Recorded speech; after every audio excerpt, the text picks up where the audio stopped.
नमस्कार, मेरा नाम है श्रेयसी सागर और आप देख रहे हैं एक न्यूज 24। केंद्रीय मंत्री व लोक जनशक्ति पार्टी अध्यक्ष चिराग पासवान ने घोषणा की है कि वे बिहार विधानसभा चुनाव 2025 में सभी 243 सीटों पर चुनाव लड़ेंगे। एक नए राजनीतिक ड्रामे की शुरुआत। हम देखेंगे कि उनका यह कदम कैसे मजबूती ला रहा है एनडीए में और पलटवार कर रहा है जेडीयू बीजेपी गठबंधन की रणनीति में।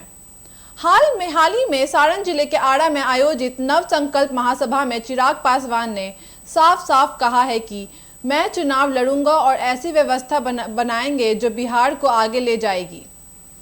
उन्होंने फिर दोहराया कि सभी 243 सीटों पर पार्टी उतारेगी अपनी उम्मीदवार, खासकर जेडीयू बीजेपी के खाली या कमजोर क्षेत्र में भी सक्रिय रुख अपनाया जाएगा।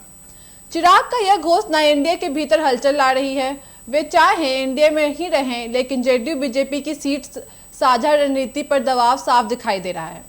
2020 में उन्होंने अकेले चुनाव लड़कर जेडीयू को नुकसान पहुंचाया था और अब सीट बंटवारे की दृष्टि से रणनीति तक तेवर संकेत देता है कि एनडीए ही क्यों कमजोर न दिखे। चिराग का यह चुनावी अभियान उनकी मांग पर आधारित है। युवा भविष्य, जिला डिवाइस के आधार पर डोमिसाइल नीति, बेहतर कानून व्यवस्था और स्थानीय रोजगार, इस दृष्टिकोण को उन्होंने बिहार फर्स्ट के विजन से जोड़ा है, जिसका उद्देश्य बिहारी क्यों नहीं बल्कि घर बनाया जाए। नई संभलने की जमीन, बिहार की सरकारी नौकरियों में स्थानीयता लाने के लिए डोमिसाइल नीति को चिराग समर्थन दे रहे हैं। न केवल युवाओं को लाभ मिलेगा इससे, बल्कि बिहार में बेरोजगारी को भी कम किया जा सकेगा। युवा आयोग के मुद्दे पर भी चिराग पीछे नहीं रहे।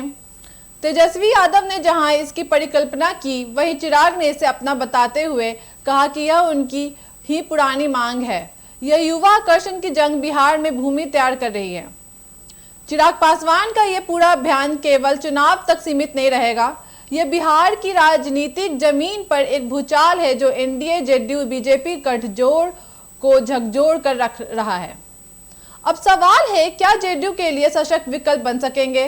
क्या बिहार की जनता इस बार बिहार फर्स्ट सोच के साथ वोट देगी?